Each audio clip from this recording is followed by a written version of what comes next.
नमस्कार, ये NB news देख रहे हैं आप। मैं हूं आपके साथ पल्लवी राजपूत और हमारे खास कार्यक्रम उत्तराखंड का महासंग्राम में आप सभी का स्वागत है। उत्तराखंड में चंपावत उपचुनाव का बिगुल बज चुका है। तीनों ही पार्टियां बीजेपी, कांग्रेस और आम आदमी पार्टी अपना दम दिखाएंगी। अगर कांग्रेस की बात करें तो कांग्रेस पर्यवेक्षकों ने चंपावत उपचुनाव के लिए 5 नाम हाईकमान को भेज दिए हैं, जिनमें से एक नाम पर हाईकमान मुहर लगाएगा। इन 5 दावेदारों में हेमेश खरकवाल का नाम भी बताया जा रहा है। कांग्रेस के लिए प्रत्याशी चुनना काफी टेढ़ी खीर साबित होगा, लेकिन करण महारा का साफ तौर पर कहना है कि जैसी हार पुष्कर सिंह धामी को खटीमा में मिली है, वैसी ही हार चंपावत में मिलेगी। अब देखने वाली बात यह होगी कि कांग्रेस के दावे कहां तक ठीक साबित हो पाते हैं। कांग्रेस या बीजेपी के लिए ही उपचुनाव अहम नहीं है, बल्कि आम आदमी पार्टी भी उपचुनाव में अपना प्रत्याशी उतारेगी। आपके प्रदेश अध्यक्ष दीपक बाली का कहना है कि अगले कुछ दिनों में ये तय हो जाएगा कि चंपावत उपचुनाव कौन सा प्रत्याशी लड़ेगा। आपको बता दें कि आम आदमी पार्टी चंपावत में कांग्रेस का खेल खराब कर सकती है। जानकारों की माने तो बीते विधानसभा चुनाव में भी आम आदमी पार्टी ने बीजेपी को इतना प्रभावित नहीं किया जितना कांग्रेस को नुकसान पहुंचाया। अब देखने वाली बात यह होगी कि उत्तराखंड में सभी 70 सीटों पर हारने वाली आप चंपावत में क्या करके दिखाती है और कांग्रेस दोहरी चुनौती से कैसे निपटती है। क्या दोनों पार्टियां सीएम की राह मुश्किल करेंगी? क्या बीजेपी को आम आदमी पार्टी के चुनाव में उतरने से फायदा पहुंचेगा?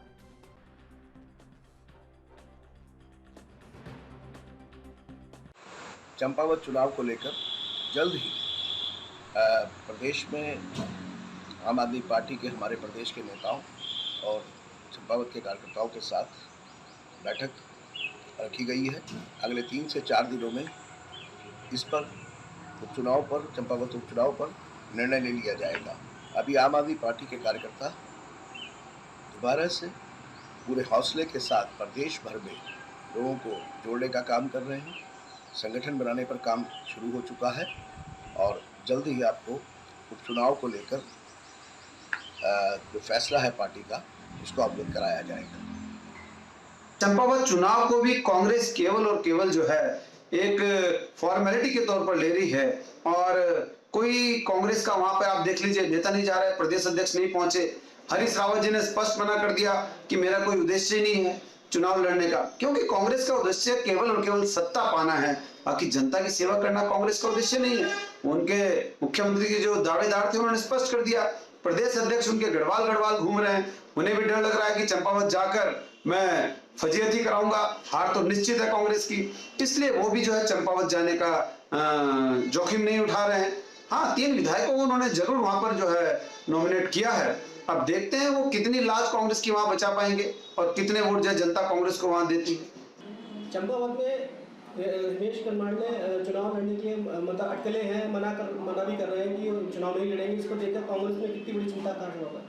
देखिए, कोई चिंता वाली बात नहीं। हेमेश खरकवाल जी को कांग्रेस ने 5 बार मौका दिया और 2 बार विधायक रहे हैं कांग्रेस के टिकट से, और इस बार भी हेमेश खरकवाल जी कोई नाराज़ नहीं है। जितने हमारे मुख्यमंत्री के खिलाफ उपचुनाव में जितने भी हमारे पास नॉमिनेशन, जितने भी हमारे पास लोगों ने दावेदारी आई है, उसमें हेमेश खरकवाल जी भी हैं और पार्टी एक मजबूत प्रत्याशी को वहाँ से उतारेगी।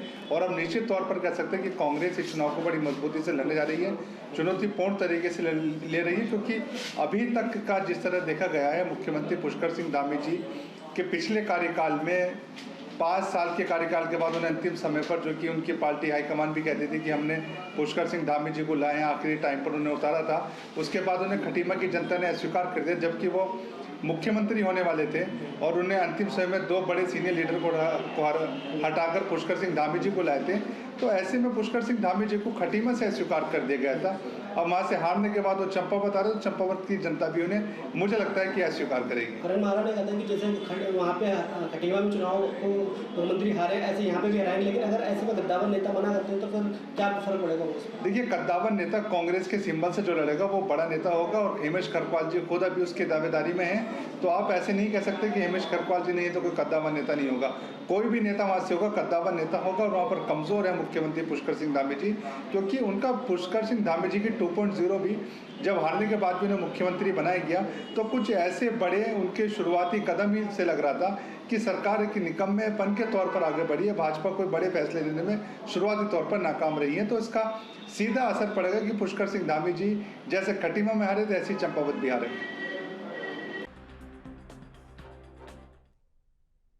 इस मसले पर हम चर्चा की शुरुआत करेंगे, लेकिन उससे पहले एक छोटे से ब्रेक के लिए यहाँ रुक रहे हैं, जल्द हाजिर होंगे।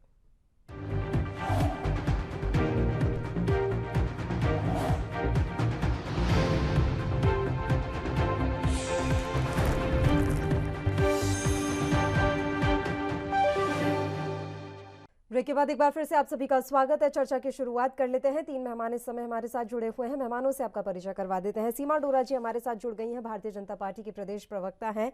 महेश जोशी जी प्रदेश प्रवक्ता कांग्रेस पार्टी से, और हेमा भंडारी जी आम आदमी पार्टी के नेता। तीनों ही मेहमानों का स्वागत है ANB न्यूज पर। सीमा डोरा जी, शुरुआत आप ही के साथ कर लेते हैं। कांग्रेस पार्टी को पूरा कॉन्फिडेंस है मैम कि खटीमा से नहीं जीत पाए पुष्कर सिंह धामी तो चंपावत से भी नहीं जीतेंगे। इसी ओवर कॉन्फिडेंस ने तो उनको यहाँ तक पहुंचा दिया, लेकिन फिर भी उनको समझ में नहीं आता कि कमियां कहाँ पर है। हमेशा दोष दूसरों में थोपते हैं। तो देखिए, हमारी तैयारी है, और साथ में वो मुख्यमंत्री हैं, वो पहले भी मुख्यमंत्री के चेहरे पे चुनाव जो है वो जीत सके। और हाँ, अपनी विधानसभा से नहीं जीते, उसका कारण भी हम बता चुके कि वो क्योंकि 70 विधानसभाओं में लगे रहे, तो वो अपनी विधानसभा में लास्ट मोमेंट पे काम नहीं कर सकते। जो आखिरी के 1-1.5 महीना होता है, वो बहुत इंपॉर्टेंट होता है, जिसमें वो नहीं रह पाए अपनी विधानसभा में, जिसका फायदा कांग्रेस ने उठा लिया जी। तो इस चीज पे मत सोचे कि यही अंतिम सत्य है। सत्य यह है कि बाकी बहुत सारी सीटों पे हमने विजय प्राप्त करी है। ये तो सिर्फ 19 में सिमट गए, जिसमें से अभी भी इनके 11 विधायक मुंह फुलाए घूम रहे हैं, जो इनके साथ दिख नहीं रहे हमें। तो इनके यहाँ एकता तो है नहीं। जब एकता नहीं है तो आप कहाँ से चुनाव लड़ेंगे? ठीक है, तो इसलिए ये जो झूठ का इन्होंने मुखौटा पहना हुआ है वो उतार दे। ठीक है। हेमा भंडारी जी, आप लोगों ने भी ये ऐलान किया है कि इस बार अपना प्रत्याशी आप इस उपचुनाव में उतारेंगे। अब ये बताइए, अगर हम विधानसभा चुनाव के बारे में बात करें तो वहां पर भी आप लोगों के कारण बीजेपी को इतना नुकसान नहीं हुआ जितना कांग्रेस पार्टी को हुआ, तो क्या इस बार भी बस कांग्रेस पार्टी को नुकसान पहुंचाने के लिए आप उपचुनाव में उतर रहे हैं?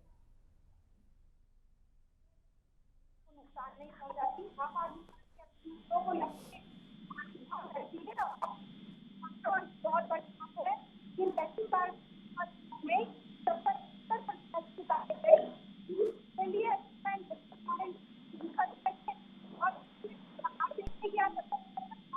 हमारे पार्टी कितने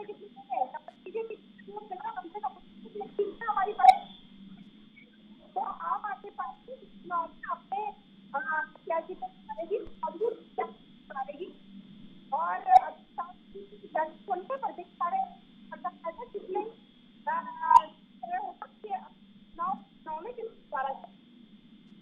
महेश जी, आवाज मिल रही है आपको? जी बिल्कुल मिल रही है आपकी आवाज। बताइए महेश जोशी जी, क्या प्लान है उपचुनाव के लिए आपका, और आप इतना कॉन्फिडेंस कैसे है कि खटीमा से धामी जी हार ही जाएंगे? जी बिल्कुल, कांग्रेस चंपावत का जो चुनाव है मजबूती से और गंभीरता से लड़ रही है और अच्छी रणनीति तैयार कर ली गई है, और शीघ्र ही प्रत्याशी की घोषणा हो जाएगी। और जो पर्यवेक्षकों ने अपनी रिपोर्ट दी उनके आधार पर मजबूत प्रत्याशी चंपावत विधानसभा में कांग्रेस पर। सीमा डोरी जी का साफ तौर पर कहना है कि आप लोगों के अंदर एकता तो है नहीं सर, उसके बाद आप चुनाव लड़ने की बात कर रहे हैं। आपके यहाँ कितनी एकता है? हमारे यहाँ बहुत एकता है सर जी, हमारे यहाँ पर नहीं उठाता। आपके तो हर निर्णय में आप लोगों के जो आपको पता चल जाएगा, आप ही के लोग आपको हराएंगे, देख लीजिएगा। जैसे उनके ही लोगों ने उनको विधानसभा चुनाव जिता दिया था, ठीक वैसे ही आपको हराएंगे। सारे इकट्ठे हो गए, सबने एकजुट हो गए हैं कि धामी को ही है। आपके पास आए थे क्या सर? आपके पास आए थे क्या? आपके पास आ गए थे क्या, जो हमको बताने के लिए आए थे? अरे आप देखिए, क्या देखे? पहले दर्शकों को क्यों गुमराह कर रहे हैं आप लोग? दर्शकों को गुमराह क्यों कर रहे हैं? हमारे अंदर हमारे यहाँ कोई फूट नहीं है, हमारे यहाँ अनुशासन है, हम अनुशासन से करते हैं। सीमा जी, महेश जी, सीमा जी जुड़ी है हमारे साथ भारतीय जनता पार्टी से। आप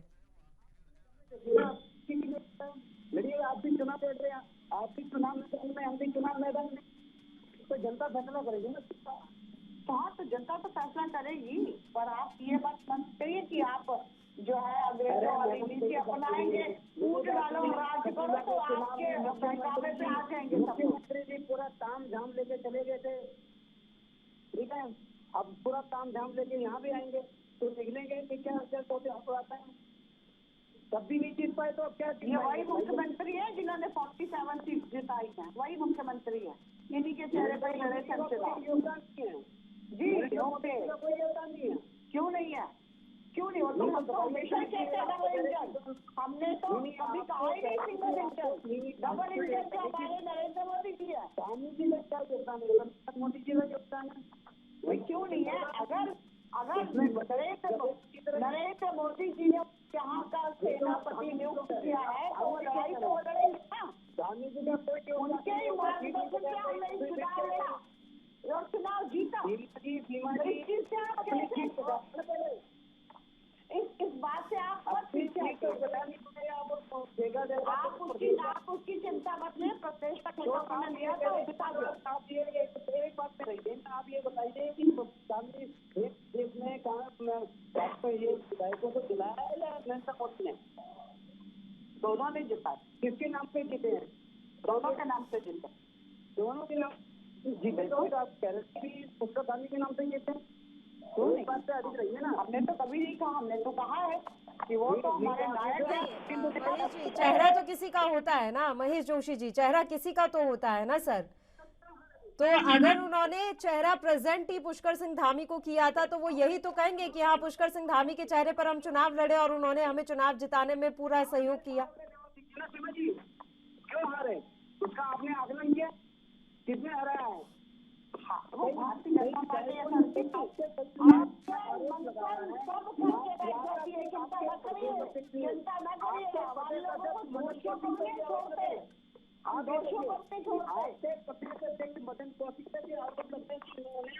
अच्छा चलिए ठीक है, एक एक करके बात कर लेते हैं, एक एक। अरे आप दूसरे के घर में गए कि भाई जी ये यहाँ पे गुटबंदी है, यहाँ पे ये पहले अपने घर में देखिए, उसके बाद आप बताइएगा। एक बार का एक की बात बोलने से असत्य सत्य नहीं बन जाता। वो अटल है, वो अटल ये है कि भारतीय जनता पार्टी की जीत निश्चित है, पहले भी हम जीते और अभी भी जीतेंगे। एक विधानसभा के लिए आप शपथ करिए और रही चंपावत की बात, पहले भी चंपावत जीते और हम अभी भी चंपावत जीतेंगे। पुष्कर सिंह धामी के चेहरे पर डाउट हो रहा है ना महेश जी को। उनका ये कहना है कि खटीमा से वो 10 साल तक विधायक रहे, लेकिन जब विधानसभा चुनाव में उतरे, सीएम का चेहरा बनकर उतरे, तो अपनी ही सीट पर जीत दर्ज नहीं करा पाए। तो चंपावत के लिए भी उन्हें डगर थोड़ी मुश्किल लग रही है। पल्लवी जी देखिए, ऐसा नहीं है कि अगर एक जगह से असफलता मिल जाए तो दूसरी जगह से भी असफलता मिलेगी। और दूसरी बात यह कि वो सीट सुरक्षित है, भारतीय जनता पार्टी के गोद में ऑलरेडी है। और हम भारतीय जनता पार्टी मंथन करती है हर चीज का, और मंथन करके आगे आती है। यहाँ पर कोई एक आदमी चुनाव नहीं लड़ता, यहाँ पूरा संगठन लड़ता है। पुष्कर सिंह धामी जी के साथ आज पूरा संगठन है जोर शोर के साथ, और जो भी कमियां थी हमने उन पे पैनी निगाह रखी हुई है, और हमको पूरा विश्वास है। हेमा भंडारी जी, आपका रुख करेंगे और मैं ये बात जानना चाहती हूँ कि आम आदमी पार्टी इस बार के चुनावों में कौन से मुद्दे लेकर जाएगी, क्योंकि विधानसभा चुनाव में आपका ज्यादा जादू चला नहीं था हेमा जी, तो उपचुनाव की डगर आपके लिए इतनी आसान तो दिख नहीं रही है जितना आप बताने की कोशिश कर रहे हैं। पार्टी ने तो हमेशा से ऐसा नहीं है कि हमने पहले चुनाव में कुछ और मुद्दे रखे थे, और हमारे तो शिक्षा, स्वास्थ्य, रोजगार और ये पलायन को लेके पहले भी मुद्दे थे, और जनता से जुड़े मुद्दों को लेके हम जो है विधानसभा चुनाव में होते थे, अब भी हमारे वही मुद्दे होंगे, उन्हीं मुद्दों को लेके हम जनता के बीच में जाएंगे। और देखिए, जनता समझ रही थी और शिक्षा, स्वास्थ्य, रोजगार अभी पहली बार हम लोग चुनाव में उतरे हैं, लेकिन भाजपा जो ध्रुवीकरण की राजनीति करती है, इन्होंने क्या करते हैं, इनके पास काम की राजनीति तो होती नहीं है, लास्ट में आके ये क्या करते हैं, धर्म के नाम पर जो है माइंड डाइवर्ट कर देते हैं, और उस ध्रुवीकरण की राजनीति में इनकी स्थिति हुई। और इन्होंने क्या है कि मुस्लिम यूनिवर्सिटी के नाम पे घुमा दिया, जनता को घुमा दिया कि मुस्लिम, अगर ये लोग जीते तो मुस्लिम यूनिवर्सिटी बनेगी, मतलब कांग्रेस के लिए, तो उसका जो खामियाजा है वो कांग्रेस के साथ साथ आम आदमी पार्टी को भी भुगतना पड़ा। तो भाजपा को काम की राज, अगर इन्होंने काम किया होता तो ये काम बताते, लेकिन आज भी ये सिर्फ धर्म के और धर्म के नाम पर ही वोट मांगते हैं और जो धर्म के नाम पे उलझा देते हैं जनता को।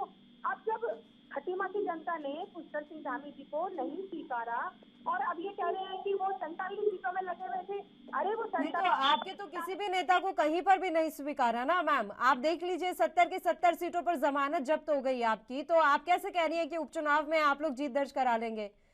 धामी जी को तो एक सीट पर ही नहीं स्वीकार किया और आम आदमी पार्टी को किसने किस सीट पर स्वीकार किया? आम आदमी पार्टी को अभी जनता ने नहीं स्वीकारा क्योंकि पहली बार चुनाव लड़ी थी और हमारे पास अब पंजाब में पूरी सरकार आई है और वहाँ पर हम करके दिखाएंगे, जनता को दिखाई देगा कि काम की राजनीति क्या होती है। पहली बार में सब दिखना शुरू हो गया पंजाब में भी। ये डिबेट में सीमा जी को बताने का तो कोई वो ही नहीं है, क्योंकि ये किसी को बोलने को देती नहीं है, क्योंकि इनके पास बोली आप क्या है ये इतनी देर से तो बोल रहे हो आप, इतनी देर से तो मैं सुन रही हूँ कि आप क्या क्या बोल रहे हो। उपचुनाव में शासन प्रशासन लगा हुआ है, उपचुनाव में वहाँ केदारनाथ के टिकटों के ऊपर जो है इनके अधिकारी लोग घोटालेबाजी कर रहे हैं, यात्रियों को ये किस तरह से परेशान कर रहे हैं। 4 धाम में इनका ध्यान है नहीं, यहाँ पर पर्यटन में ध्यान देना चाहिए। वहाँ सारे के सारे नेता, इनके सारे के सारे मंत्री लगे हुए उपचुनाव में, है ना। तब भी इनको ये लग रहा है कि अभी हम जीते या ना जीते। अरे जब तुम्हें पता है कि तुम्हें जीतना है तो कम से कम यात्रियों का 4 धाम 2 साल बाद खुला है, 4 धाम यात्रा, कम से कम उन यात्रियों को तो ध्यान दो, उनमें इनका ध्यान है नहीं। तो ये इस तरह के हैं, ये इनको सिर्फ अपने पेट भरने से यहाँ पर भी अब क्या है, फ्लैट में ये लोग टिकट बेच रहे हैं केदारनाथ धाम के और यहाँ पर लोग परेशान हो रहे हैं जो ट्रेवल्स व्यापारी हैं।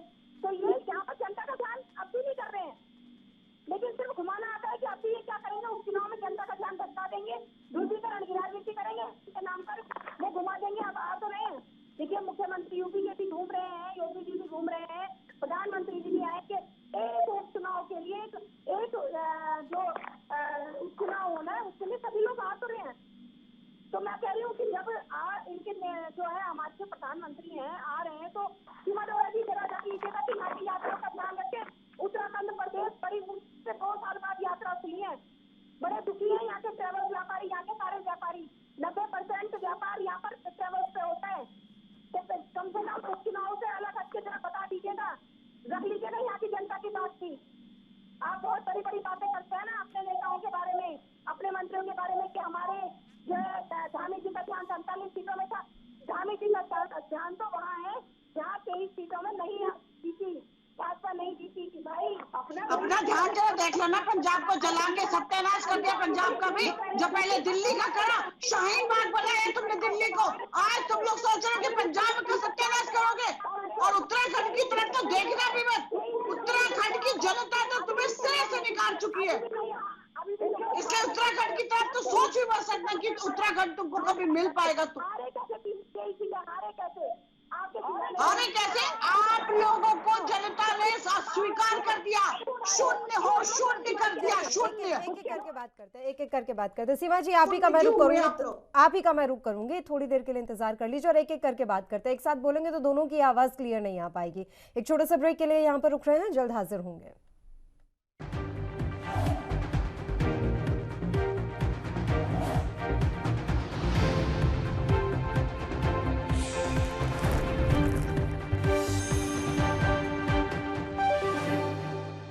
के बाद एक बार फिर से आप सभी का स्वागत है। तीनों मेहमान लगातार हमारे साथ बने हुए, एक बार फिर से चर्चा की शुरुआत कर लेते हैं। सीमा जी जी, जैसा कि अब एक एक करके इनके सवालों का जवाब दूंगी कि आम आदमी पार्टी पे ही आ जाओ, बहुत बहुत उड़ रहे हैं लोग पंजाब जीतने के बाद। तो आज पंजाब का जो सत्यानाश कर दिया वो दिखना शुरू हो गया। अब आप चुप रहेंगी, चुप रहेंगी, आप चुप रहेंगी, मैं बोलने नहीं दूंगी। आप बोलो मत, चुप रहो, चुप रहो, बिल्कुल सुनना सीखो, सुनना सीखो किस तरीके से बोलेंगे। जवाब दे रही हूँ, जो क्वेश्चन है उसके जवाब दे रही हूँ, जवाब लो। बोलते रहोगे तो कुछ नहीं होगा, चुप रहो तो जवाब दूंगी मैं, हर चीज का जवाब मिलेगा, हर चीज का जवाब। एक करके हेमा जी सुनिए, आपने सवाल पूछे, 4 धाम को लेकर सवाल पूछे, तमाम तरह के सवाल आपने पूछे हैं। आपने कहा कि एक उपचुनाव के लिए जगह जगह से नेता उठकर आ रहे हैं। अब जवाब ले लेते हैं सीमा जी से। सबसे पहले तो 4 धाम पर ही जवाब ले लेते हैं कि व्यापारियों को और यात्रियों को परेशानी क्यों, कहाँ भ्रष्टाचार हो रहा है, बताइए डोरा साहब। कोई परेशानी नहीं है। जब हम लोगों ने कहा कि यात्रा पूरी तरह से खुली है, तब सबसे पहले ऑब्जेक्शन आया, अरे इतने सारे लोग कैसे आएंगे। फिर कह दिया चलो कि लिमिट्स बांध दी गई नंबर्स पे, वहां ऑब्जेक्शन आ गया, लिमिट्स क्यों बांध दी गई। फिर उसके बाद चलिए अब हमने कह दिया कि कोरोना टेस्ट लाने की जरूरत नहीं है, तो भी ऑब्जेक्शन आ गया, क्यों जरूरत नहीं है।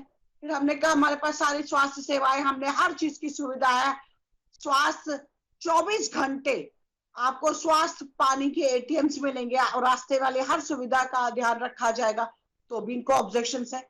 अरे शुरुआत तो होने दो, देखते हैं। हर ईश्वर पे हमारे यहाँ तो आस्था रखते हैं, हर इंसान की आस्था उस रब पे जो 4 धाम पे आए हैं, तो उस श्रद्धा को ही पे आप लोग हर जगह क्वेश्चंस। अरे मुद्दों पे बात उठाओ तो मजा है। ये लगता है कि ये क्यों हो रहा है, तो यहाँ पर भी क्वेश्चन उठा लिया था। यहाँ पर क्वेश्चन उठा लो, व्यापारियों की बात करते हो, अरे कौन से व्यापारी का 2 साल बाद व्यापारी आ रहा है, तो अभी तो सबूत ही रहेगी, समय कभी नहीं सुनेगी, कभी नहीं सुनेगी, सिर्फ बोलना आता है, शून्य हो रहा है। कभी इसको इसकी पार्टी के पास एक वोट है, तभी भी समझ में नहीं आता कि क्यों बोल रही हूँ मैं। हर समय समझ में नहीं आता इसको। जब आएंगी तो सिर्फ बोलने के लिए आ जाती है, यहाँ पर सुनने के लिए नहीं आती है, सुनने का आप डिबेट है ना, तो क्वेश्चन के आंसर्स दे रही हूँ, सुनो। कभी सुनते नहीं है, ये तो बोलने के लिए खड़े हैं, इनको मुद्दे पता नहीं है, बोलने आऊंगी मैं। व्यापारियों ने जितने भी ट्रेवल व्यापारी हैं, आपको पता नहीं है कुछ, आप करके देखिए जरा ऑनलाइन टिकट 11 बजे से शाम 11 बजे तक साइड खुली रहती है, साइड फैन होती है, और अब ये भी पता चलता है 12,000 टिकट बुक हो गए, किसने करे, किसको बेचे, आप ये पता लगाइए ना, भ्रष्टाचार का पता लगाइए ना।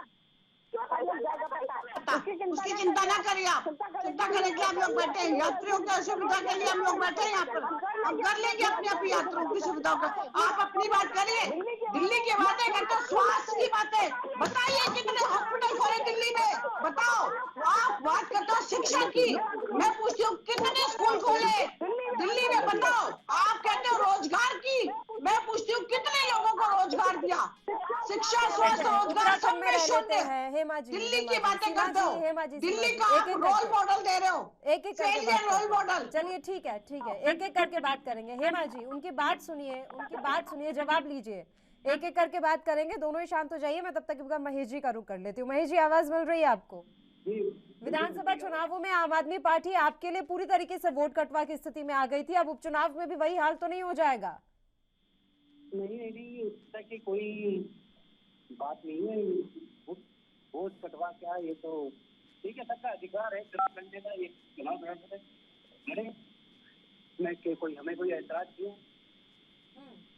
लेकिन कांग्रेस पार्टी जो ये उपचुनाव हुए हैं पूरी गंभीरता से ले रही है, और इसके प्रति हम लोग आश्वस्त भी है। हमारे भले चुनौतियां काफी है हमारे सामने, एक तरफ सरकार है, प्रदेश की सरकार है, प्रदेश का मुखिया चुनाव लड़ रहा है, जिसके पास सारा सिस्टम काम कर रहा है। देखिए इन्होंने मतलब ये कि अब यहाँ के डीएम इतने डरे हुए हैं कि इन्होंने यहाँ के डीएम एसएसपी सब कुछ यहाँ का जो प्रशासनिक तंत्र था सब कुछ चेंज कर दिया है, ठीक है। लेकिन ये है कि कांग्रेस जीत के प्रति आश्वस्त है, उसका एक कारण भी है। कांग्रेस का प्रदर्शन जो है कुमाऊं में काफी बेहतर था, काफी अच्छा प्रदर्शन किया है, और उसका लाभ कहीं ना कहीं कांग्रेस को ही मिलेगा।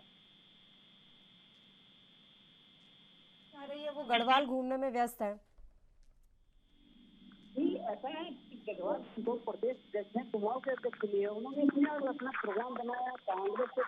कांग्रेस में कुछ लोगों कुछ नेताओं को नाराजगी थी, इस प्रदेश में एक मैसेज आ रहा था कि कुमाऊं से अध्यक्ष नेता प्रतिपक्ष बने, तो उसके वजह से थोड़ा नकारात्मक संदेश जा रहा था, तो उसको कांग्रेस थोड़ा मायूसी का माहौल था गढ़वाल में, क्योंकि कांग्रेस अभी चुनाव आ रही है, तो ये सब तमाम जो मुद्दे थे, ये चीजें हैं, इनको लेकर अध्यक्ष जी ने अपना आप लोग उत्तराखंडियत की बात करते थे, तब उत्तराखंडियत के बारे में बात होती थी, लेकिन अब बात होने लगी है कुमाऊं और गढ़वाल के बारे में। ऐसा क्यों हो रहा है? पूरे उत्तराखंड के बारे में बात क्यों नहीं हो रही? उत्तराखंडियत का आपका जो सपना था या आप जो मिशन लेकर चल रहे थे, क्या वो अब बीच में छोड़ने का इरादा बना लिया है? अब कुमाऊं और गढ़वाल अलग अलग राजनीति की जाएगी? जी, आप मेरी बात सुनिए। इसमें ये है, उत्तराखंड तो हमारा राज्य है ही, साथ में ये हमारे दो पार्टी, ये इन्हें हम इनकार नहीं कर सकते इस बात से। गढ़वाल और कुमाऊं, हमें दोनों ही डिवीजन का ख्याल रखना पड़ेगा, तभी जाके ये राजनीतिक जो राजनीतिक जो क्षेत्र है इन पे हम बेहतर ढंग से काम कर सकते हैं ना। हमें तो गढ़वाल के लोगों को भी खुश करना है, कुमाऊं के लोगों को भी खुश करना है, तो ये आपस में जो बैलेंस है, ये बैलेंस तो होना ही चाहिए। उसी को लेकर ऐसा है कि नाराजगी थी, तो उसमें प्रदेश अध्यक्ष जी पूरे क्षेत्र भ्रमण पे निकले हैं। अब अभी गढ़वाल का दौरा कर रहे हैं, अभी गढ़वाल में काफी जगह जाए, जिससे कार्यकर्ताओं में काफी उत्साह का माहौल है। आप देखिएगा, जहाँ जहाँ प्रदेश अध्यक्ष जी का कार्यक्रम रहता है, वहाँ पे बड़ा अच्छा। चंपावत में क्या कोई बड़ी रैली या बड़े नेता के आने का कार्यक्रम है अभी महेश जी? इसमें कभी तय करेंगे इसमें कि किन किन नेताओं को वहाँ पे बुलाया जाए, इसके ऊपर पूरा उसके ऊपर अभी पूरा रणनीति तैयार की जा रही है कि बुलाना चाहिए और किस हिसाब से हम ये चुनाव लड़ेंगे। लेकिन ये है कि कांग्रेस इस चुनाव को बड़े ही बेहतर ढंग से लड़ेगी और बड़ी गंभीरता से इसके ऊपर कांग्रेस इससे गंभीर है चुनाव को लेकर। चलिए सीमा जी, कांग्रेस को कितनी गंभीरता से इस समय आप देख रही हैं? क्योंकि जैसे ही चंपावत उपचुनाव सीट फाइनल हुई सीएम धामी के लिए, एक बड़ी रैली वहां पर सीएम की तरफ से निकाली गई, तो ऐसी तत्परता और सक्रियता क्या आपको अन्य पार्टियों में नजर आती है? खैर, भारतीय जनता पार्टी के लिए तो ये कहा ही जाता है कि वो एक एक चुनाव को इस तरीके से लड़ती है कि ये उनके जीवन का अंतिम चुनाव हो। बिल्कुल ये सच है, क्योंकि बड़े ही अनुशासन में जीते हैं हम लोग। हमारे लिए एक चुनाव या एक बड़ा चुनाव या एक खाली विधानसभा का चुनाव सभी बहुत इंपॉर्टेंट रहते हैं। हम तो पन्ना प्रमुख बनाते हैं। पन्ना प्रमुख में भी आप देख लीजिए कितने लोग उसमें इन्वॉल्व रहेंगे, चाहे वो बड़े से बड़ा नेता हो, वो भी अपने पन्ने का प्रमुख होता है। तो ये लोग तो खाली ब्लॉक की राजनीति करते हैं और हम लोग बिल्कुल जमीन से स्तर से स्टार्ट कर लेते हैं कि एक भी इंसान छूटे ना।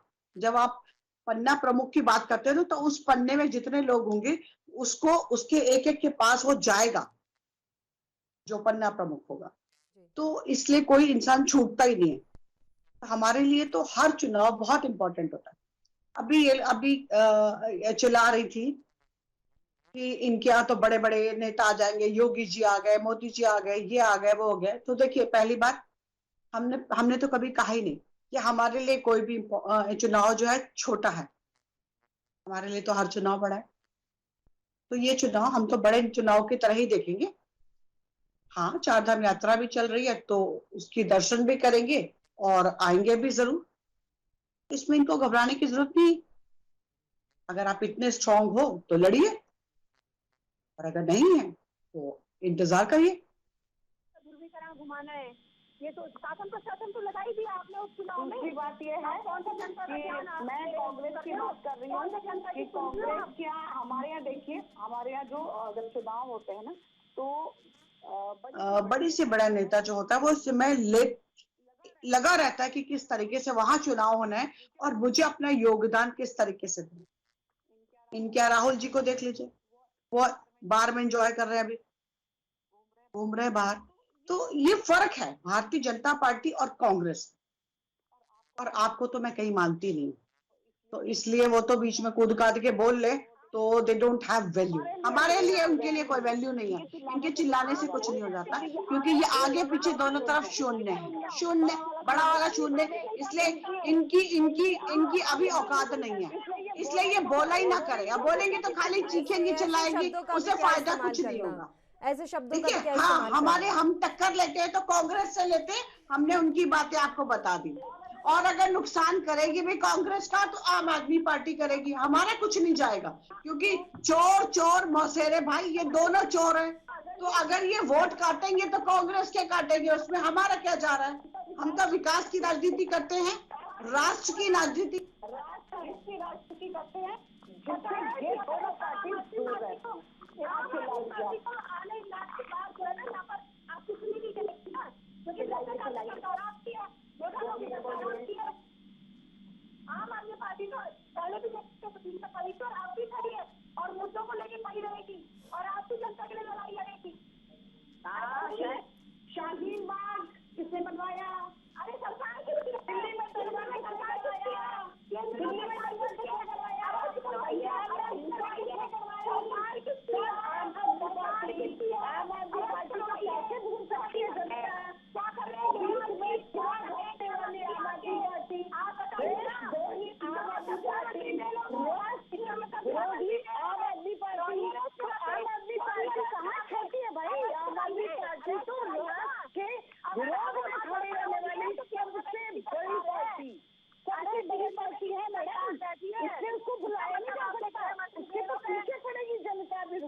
में रुक जाइए, आपको आईना दिखाएगी जनता कि कैसे आपने शाहीन बाग बनाया, कैसे आपने पंजाब में हिंसा कराई, कैसे आप लोगों ने दिल्ली में हिंसा कराई, ये सबका जवाब देंगे।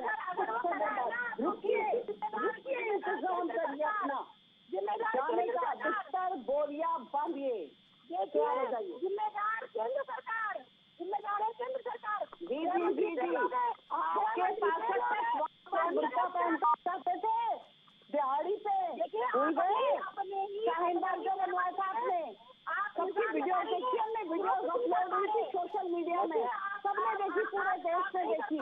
शाहीन बाग बनाने वाले आप लोग, कितना नुकसान करा आपने जनता का, कितना नुकसान करा आपने देश का, कितना नुकसान करा, कितने महीनों पड़ेगा काम धंधे खराब करे आपने लोगों के। वो है आम आदमी पार्टी जो सिर्फ एक जाति की सपोर्ट में लेकर चलती है और हिंसा करवाती है। जी, उत्तराखंड पे रह लेते हैं, बार बार दिल्ली या पंजाब जाने की जरूरत नहीं है। उत्तराखंड के ही अपने इतने बड़े और अहम मुद्दे हैं जिन पर बातचीत होनी चाहिए। इन उपचुनावों में भी उन्हीं मुद्दों पर बातचीत होनी चाहिए और ये उपचुनाव लड़ा भी जाना चाहिए। और रही बात हेमा भंडारी जी आम आदमी पार्टी की, तो आपको नहीं लगता कि अभी आम आदमी पार्टी को उत्तराखंड में बहुत ज्यादा मेहनत करने की जरूरत है? आप लोगों को जमीन पर उतरना होगा, धरातल पर उतरना होगा, लोगों से कनेक्ट होना होगा, क्योंकि अभी आपकी पार्टी लोगों से उतना कनेक्ट नहीं है। हमारी पार्टी लोगों से कनेक्ट पहले भी इसी तरह से कनेक्ट हो रही थी, कोई अलग काम नहीं है। मुद्दे हमारे शिक्षा और रोजगार और ये पलायन के ही मुद्दे हैं। और इसी के साथ इस बुलेटिन में फिलहाल के लिए इतना ही। मुझे दीजिए इजाजत। देश और प्रदेश के तमाम ताज़ा खबरों के लिए आप बने रहिए हमारे साथ। नमस्कार।